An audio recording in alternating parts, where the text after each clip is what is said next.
तरफ से जिन्होंने शंख बजाया, बट हम देखते हैं कि कौरवों के साइड से सिर्फ भीष्म पितामह का नाम आता है कि उन्होंने शंख बजाया।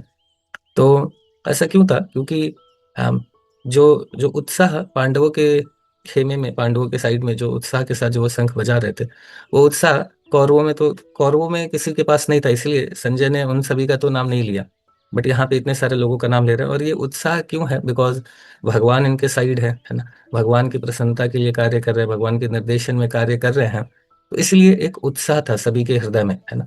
तो ये बेसिकली ये जो उत्साह है क्यों है? क्योंकि भगवान के डायरेक्शन, भगवान के गाइडेंस और भगवान की प्रसन्नता के लिए कार्य कर रहे हैं, है ना।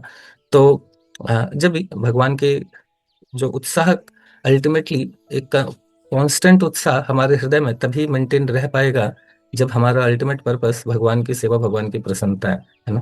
तो इस वर्ष में हम लोग देखेंगे कि इसका उल्टा क्या है ना। जब भगवान की प्रसन्नता के लिए नहीं कार्य हो रहा है, तो देन उसका रिजल्ट क्या होता है, तो वो 20th वर्ष में हम लोग थोड़ा डिस्कस करेंगे। तो आप में से जो भी रीड करेंगे तो हैंड रेज कर सकते हैं। तो ये भी ऐसे काफी इंपॉर्टेंट वर्ष है। हाँ नहीं, 18th, 19th करना, सॉरी 16 से 18 हुआ था, 19th आज हम लोग डिस्कस करने वाले हैं।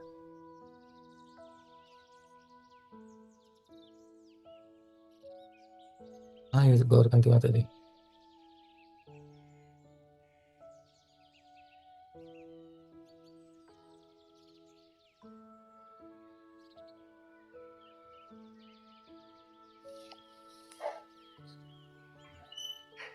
हाँ जी माता जी।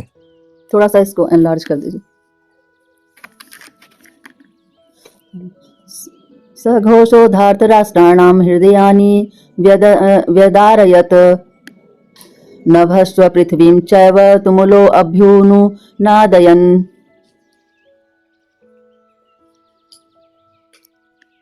इन विभिन्न शंखों की ध्वनि, माता जी वर्ड टू वर्ड भी। अच्छा ठीक है प्रभु जी। सह, उसका मीनिंग भी, हाँ जी, हाँ जी। सह उस घोष शब्द ने धार्तराष्ट्राणाम धृतराष्ट्र के पुत्रों के हृदयानि हृदयों को व्यदारयत विदीर्ण कर दिया। नभ आकाश, च भी पृथ्वीम पृथ्वी तल को, च भी एव निश्चय ही तुमुलः कोलाहलपूर्ण, अभ्युनुनादयन प्रतिध्वनित करता, शब्दायमान करता। भावार्थ। थोड़ा सा ऊपर करिए प्रभु जी। जी। इन विभिन्न शंखों की ध्वनि कोलाहलपूर्ण बन गई, जो आकाश तथा पृथ्वी को शब्दायमान करती हुई धृतराष्ट्र के पुत्रों के हृदयों को विदीर्ण करने लगी। तात्पर्य: जब भीष्म तथा दुर्योधन के पक्ष के अन्य वीरों ने अपने अपने शंख बजाए तो पांडवों के हृदय विदीर्ण नहीं हुए। ऐसी घटनाओं का वर्णन नहीं मिलता, किंतु इस विशिष्ट श्लोक में कहा गया है कि पांडव पक्ष में शंखनाद से धृतराष्ट्र के पुत्रों के हृदय विदीर्ण हो गए। इसका कारण स्वयं पांडव और भगवान कृष्ण में उनका विश्वास है। परमेश्वर की शरण ग्रहण करने वाले को किसी प्रकार का भय नहीं रह जाता, चाहे वह कितनी ही विपत्ति में क्यों न हो। तो यहाँ पे बहुत एक महत्वपूर्ण पॉइंट डिस्कस हो रहा है कि जब मतलब पांडव और भगवान ने पहले शंख बजाया, फिर पांडवों ने शंख बजाया, तो जब भीष्म दुर्योधन पक्ष, जब अपने कौरव के पक्ष से जब शंख बजा, तो ऐसा कोई यहाँ पे डिस्क्रिप्शन नहीं है कि पांडवों के साइड के हृदय जो वॉरियर्स थे उनके, उनको डर, उनको फियरफुल लगा, ऐसा कुछ करके डिस्क्रिप्शन नहीं है। बट यहाँ पे स्पेसिफिकली इस वर्ष में बताया जा रहा है कि जैसे यहाँ पे शिला प्रभुपाद जी बता रहे हैं कि ऐसी घटनाओं का कोई वर्णन नहीं मिलता है, बट स्पेशली ये एक श्लोक ही डेडिकेट किया गया है इस बात को बताने के लिए कि जैसे ही पांडवों के पक्ष में शंखनाद हुआ, तो धृतराष्ट्र के पुत्र जो थे उनके हृदय विदीर्ण हो गए, है ना। तो एक साइड जो कौरवों का साइड है, जैसे अभी हमने पिछली बार डिस्कस किया था लास्ट वर्ष में, कि जो पांडवों के साइड है वो सभी का एक उत्साह था, है ना। वो एक उत्साह था, इसीलिए संजय जी सभी का नाम ले रहे हैं। बट यहाँ पे हम लोग देख रहे हैं कि जो कौरवों के साइड की क्या स्थिति है कि जब सारा शंखनाद हो रहा है तो उनका हृदय क्या हो रहा है? उनका हृदय विदीर्ण हो गया। विदीर्ण मतलब बहुत एक एक फियरफुल कंडीशन उनके हृदय में जागृत हो गई, है ना। वो एक डर का आभास उनको होने लगा। तो ऐसा क्यों है, इसी के ऊपर थोड़ा सा हम लोग चर्चा करेंगे ना। तो देखिए, इस मटेरियल वर्ल्ड के विषय में जैसे बताया जाता है कि भौतिक जगत में एक एक वन ऑफ द बहुत इंपॉर्टेंट फैक्टर है, और वो क्या है? भय, है ना। आहार, निद्रा, भय और मैथुन, है ना, चार जो प्रॉब्लम्स ऑफ, मतलब चार जानवर भी करते हैं, इंसान भी करते हैं, है ना।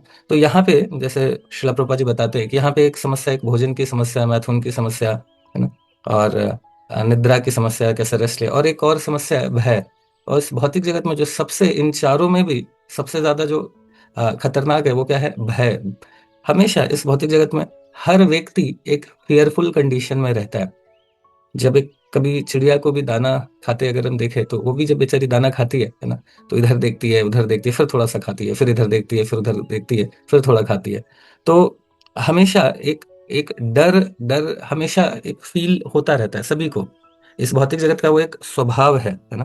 सॉरी, थोड़ा सा नेटवर्क मेरा ये अनस्टेबल हो रहा है, इसलिए मैंने कैमरा बंद करा है, तो बारिश के कारण थोड़ा। तो क्या है कि इस भौतिक जगत का स्वभाव क्या है? फियरफुल कंडीशन, है ना।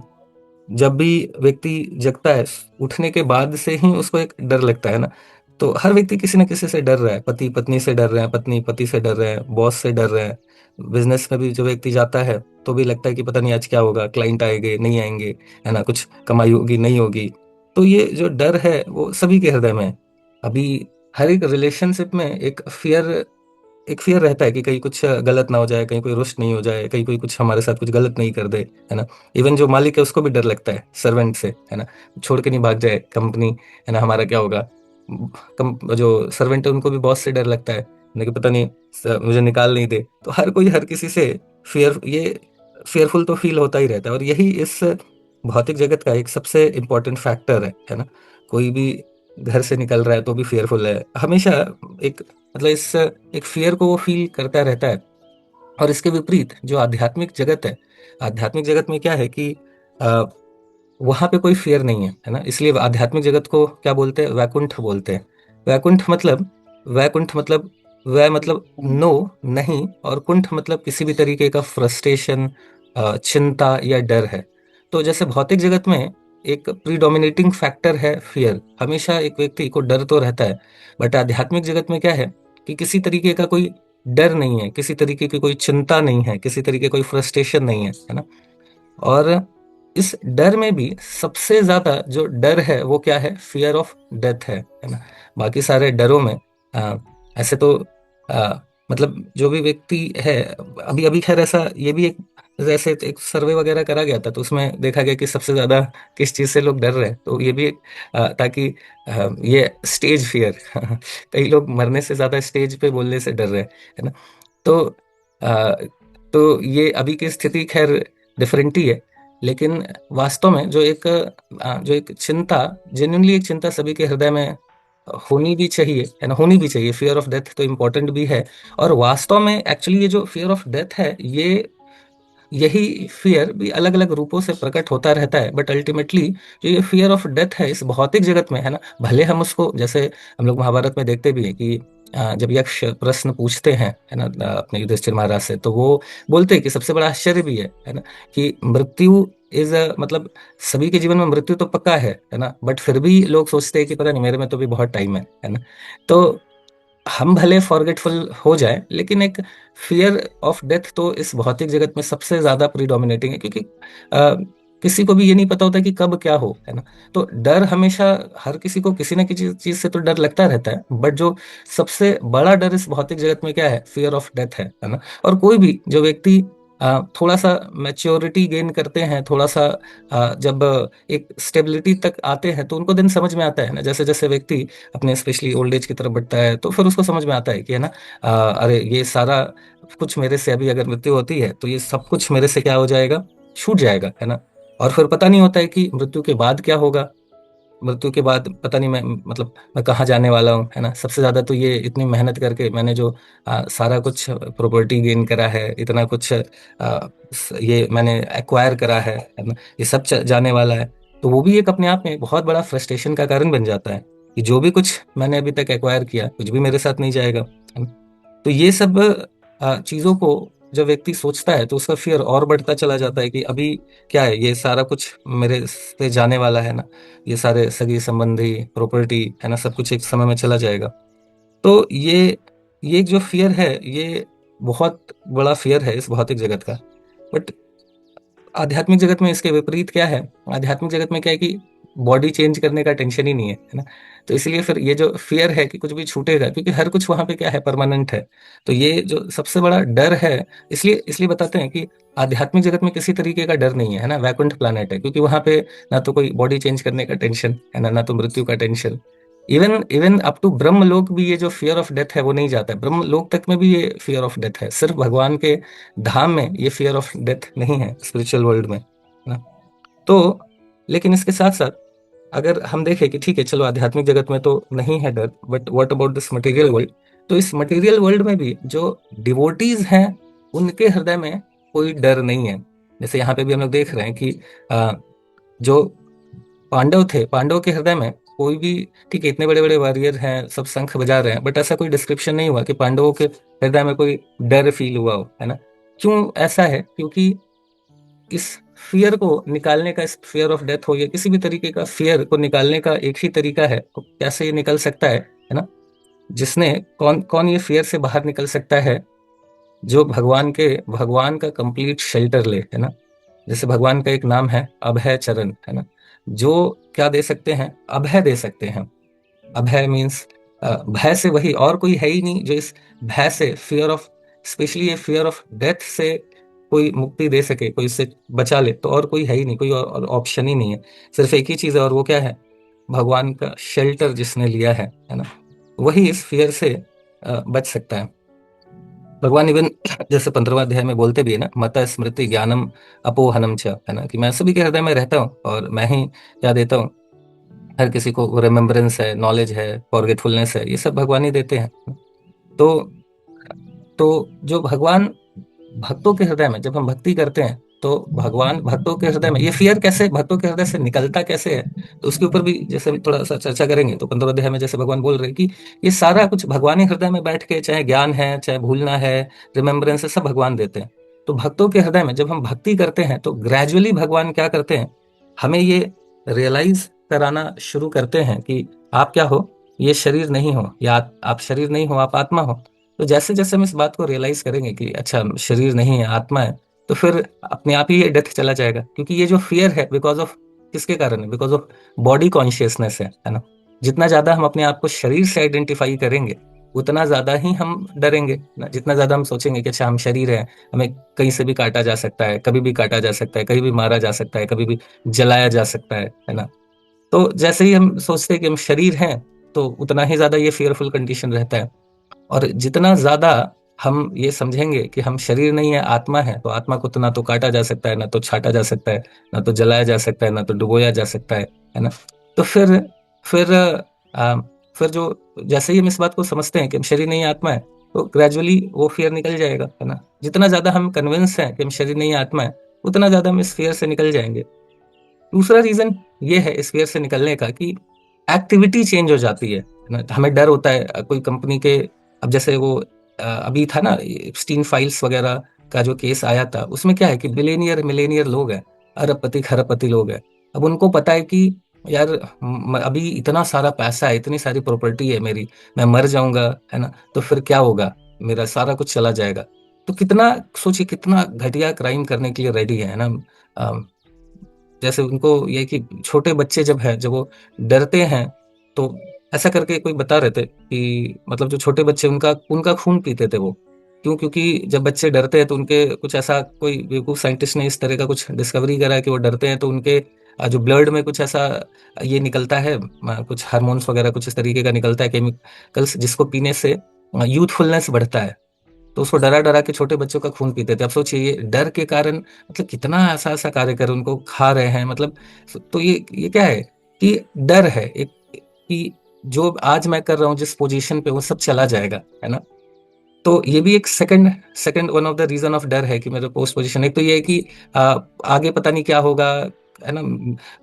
ये जैसे पहला रीजन वही है कि अपने आप को जब बॉडी समझते हैं तो फिर डर लगता है, क्योंकि बॉडी के साथ कुछ भी हो सकता है। और दूसरा रीजन क्या है कि हमें लगता है कि जो चेंजेस हो जाएंगे, हमारे आज कोई पोस्ट है, पोजीशन है, कोई पावर है, वो सारा बदल जाएगा, तो उसका डर होता है ना। लेकिन अगेन यहाँ पे जो भगवान के भक्त हैं उनको तो इस जीवन में भी क्या करना है ना, भगवान की सेवा करनी है।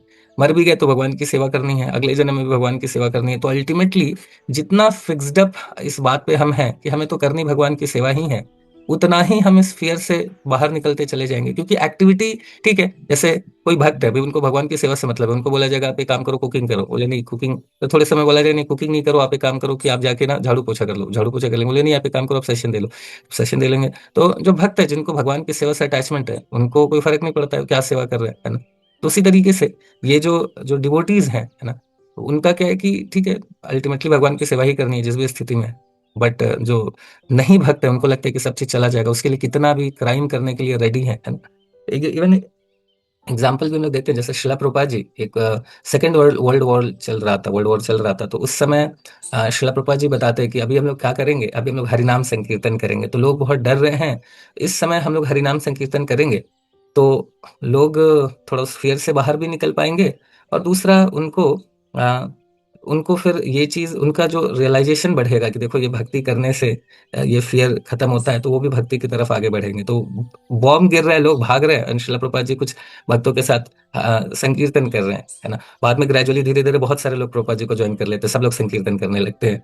तो फिर एक पूछते हैं एक डिवोटी की, तो एक डिवोटी थोड़ा डर रहे होते हैं, तो प्रभुपाद जी बोलते हैं आप डर क्यों रहे, देखो बॉम्ब गिरना है तो कहीं भी गिरेगा ही गिरेगा, है कि नहीं। तो आप इससे डर क्यों रहे हो, और मरना है ही, अगर मरना ही है, बट हम मरना है बट संकीर्तन करते हुए मरेंगे तो भगवत धाम जाएंगे, है ना। तो फिर टेंशन किस बात की है। जैसे एक एक जोक भी था इससे रिलेटेड कि एक डिवोटी, एक वरिष्ठ भक्त थे, तो वही बता रहे थे कोविड के टाइम में कि अ, जैसे एक प्लेन के विषय में बता रहे थे कि प्लेन ऐसा जब कुछ मतलब थोड़ा मौसम मौसम चेंज हुआ तो प्लेन हिलने डुलने लगा, है ना। तो एक डिवोटी चैंटिंग कर रहे थे, तो किसी ने पूछा कि आपको डर नहीं लग रहा है, आप प्लेन हिल डुल रहा है, आप आराम से चैंटिंग कर रहे हैं। तो बोलते नहीं, मुझे डर नहीं लग रहा है, क्योंकि शास्त्र ऐसा बताते हैं कि अगर भगवान का नाम चैंटिंग करते हुए कोई मृत्यु को प्राप्त होता है तो सीधा भगवत धाम जाता है। और मैं इतना क्वालिफाइड नहीं हूँ कि भगवान मुझे अपने धाम लेके जाएंगे, इसलिए मैं चैंटिंग कर रहा हूँ, क्योंकि मैं चैंटिंग करूंगा और तब मैं मरा तो पक्का भगवान की मजबूरी हो जाएगी मुझे भगवत धाम ले जाने की, है ना। तो इसीलिए क्या है कि वो प्लेन, तो भगवान वो बहुत बड़ी मजबूरी है भगवान की, तो इसलिए भगवान क्या करेंगे कि प्लेन क्रैश ही नहीं कराएंगे कि हम, क्योंकि मरने पे भगवान को भगवत धाम ले जाना पड़ेगा और मैं तो क्वालिफाइड हूँ नहीं, तो इसलिए मैं चैंटिंग कर रहा हूँ। तो ये एक ट्रांसेंडेंटल जोक है भक्तों का, है ना। तो अगेन वही पॉइंट है कि, तो वही शिला प्रभुपाद जी भी यहाँ पे वही बता रहे कि आप चैंटिंग करो, अगर मरना है वैसे मरना है तो नाम लेते हुए मरेंगे तो भगवान को प्राप्त करेंगे। तो ग्रेजुअली जैसे जैसे हम भक्ति में आगे बढ़ते हैं तो ये फिर जो फियर है निकलता जाता है। एंड शिला प्रभुपाद जी से खैर उस समय किसी ने पूछा भी कि आप आप बोल रहे हो सकता है कि बॉम्ब आपके ऊपर गिर जाए तो आप क्या सोचोगे। तो शिला प्रभुपाद जी बताते हैं कि अगर मेरे ऊपर बॉम्ब भी गिरा ना, तो मैं इस बॉम्ब को भी भगवान की कृपा समझ के एक्सेप्ट कर लूंगा, है ना। तो आप सोचिए कि मतलब जब मतलब जो भी परिस्थिति है, तो भक्त क्यों फेयरफुल है, क्योंकि हर हर परिस्थिति, हर सिचुएशन को कैसे देख रहे हैं वो भगवान की कृपा के रूप में देख रहे हैं, है ना। तो फिर डर ही किस बात का होगा, है ना। डर ही किस बात का होगा। और वास्तव में ऐसा नहीं है कि ये अपने जस्ट मन को समझाने वाली बात है। डेफिनेटली जैसे ही हम भक्ति शुरुआत करते हैं, जप माला हाथ में ले लेते हैं ना, तो उसके बाद हमारे साथ कुछ भी रैंडमली नहीं होता है। इस बात को समझना होगा हमें कि जैसे ही हमने भक्ति शुरू करी, हम फिर सिर्फ माया देवी के अंडर नहीं है कि हम अपने कर्म कर रहे हैं, कर्म का फल भोग रहे हैं, ऐसा नहीं होता है। जैसे ही हम भक्ति शुरुआत करते हैं, हमने जप माला ली हाथ में, भगवत गीता पढ़ना शुरू किया, तुरंत फिर हम महामाया से योग माया के शेल्टर में आ जाते हैं। और फिर हमारे साथ जो होता है, डेफिनेटली कर्म का तो फल होता ही है, बट साथ साथ में वो इस तरीके से भी होता है कि हमारी आध्यात्मिक प्रगति हो सके। सिर्फ कर्म का फल ऐसा नहीं है कि रैंडमली मिलेगा। भगवान फिर भक्ति में अगर हम हैं तो जेन्युइनली भक्ति करने का प्रयास कर रहे हैं, नाम जप वगैरह कर रहे हैं, तो हमारे साथ जो चीजें होंगी वो कर्म फल होने के साथ साथ हमारी आध्यात्मिक प्रगति को भी कराएगा, है ना। तो इसीलिए जो डिवोटीज हैं, उनको जनरली अगर हम भक्ति कर रहे हैं तो हमें सच में डरने की आवश्यकता नहीं है। हमें हमें हर चीज को, जैसे शिला प्रभुपाद जी क्या दिखा रहे हैं, बॉम्ब गिरेगा उसको भी भगवान की, बोले ठीक है बॉम्ब भी गिरेगा तो उसको भी भगवान की कृपा समझूंगा, है ना। तो भक्तों को क्या करना है कि भक्तों को जो हर परिस्थिति है उसको भगवान की कृपा के समझने को ही समझना है। जैसे हम लोग देखते हैं परम पूज्य भक्ति तीर्थ स्वामी महाराज जी, आ, तो जब महाराज जी को एक्चुअली कैंसर हुआ था, एंड तो जब उस समय कैंसर हुआ एंड लास्ट स्टेज में थे, बोन कैंसर था, बहुत पेनफुल रहता है। उस स्थिति में जब उनसे डिवोटीज ने पूछा कि आप ऐसी स्थिति है, आपको डर नहीं लग रहा है, और मतलब आप भक्ति करें इतना और फिर भी ये हो गया, तो आपको मतलब कैसा लग रहा है। तो महाराज जी ने बोला कि देखो मैंने तो एक्चुअली प्रार्थना करी थी, क्योंकि लोग सीरियसली लेते ही नहीं थे भक्ति को, समझ ही नहीं रहे थे।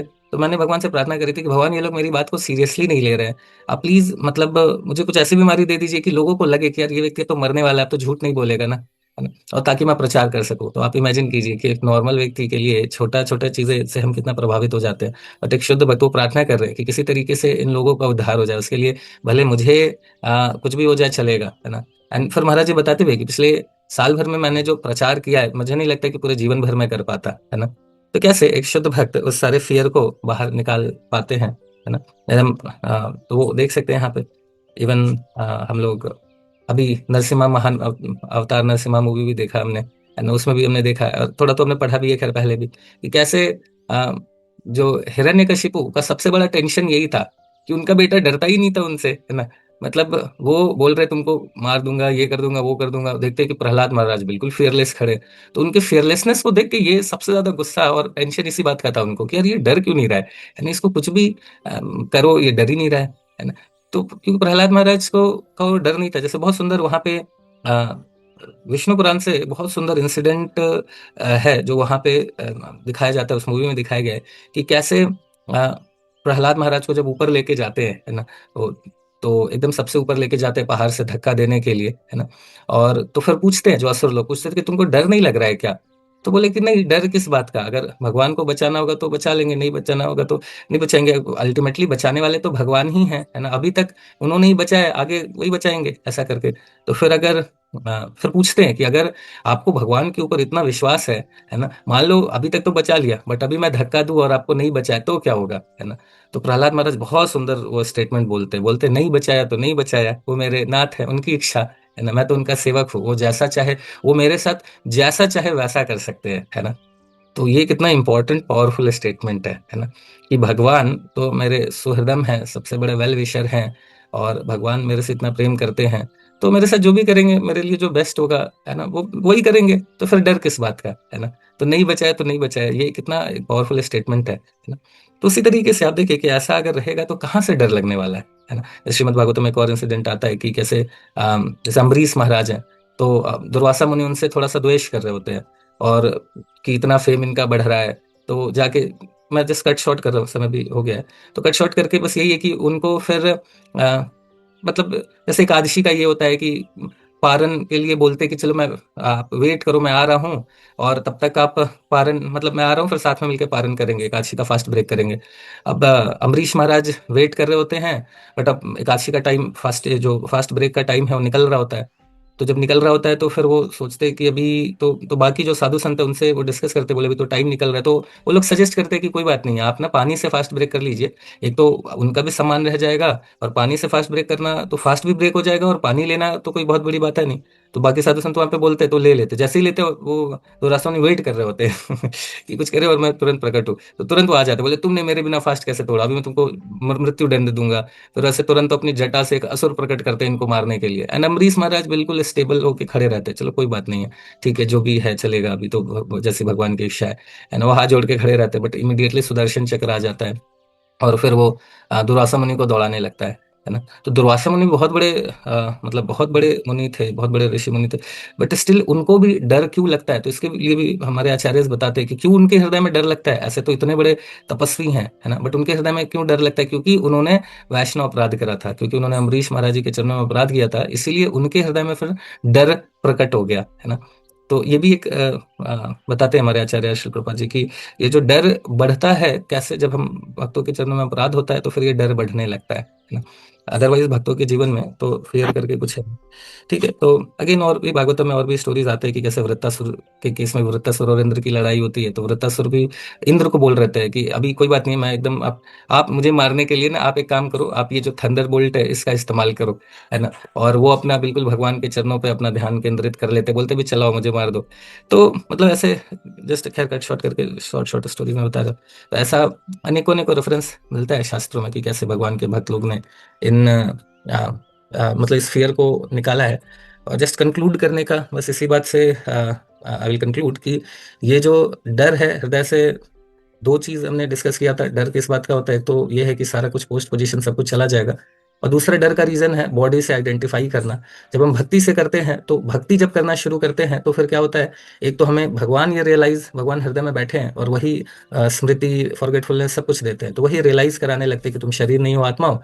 तो उससे ग्रेजुअली हमारा फियर कम होने लगता है कि आत्मा को तो कुछ बिगाड़ा ही नहीं जा सकता है। और दूसरा, जब हम भक्ति में आते हैं तो अल्टीमेट प्रिंसिपल तो यही है, भगवान की सेवा। तो वो तो सेवा हम कैसे भी करते रह सकते हैं, तो फिर वो भी डर निकल जाता है ना, कि कुछ चीजें बदलने वाली है, क्योंकि फुल फोकस भगवान की भक्ति है।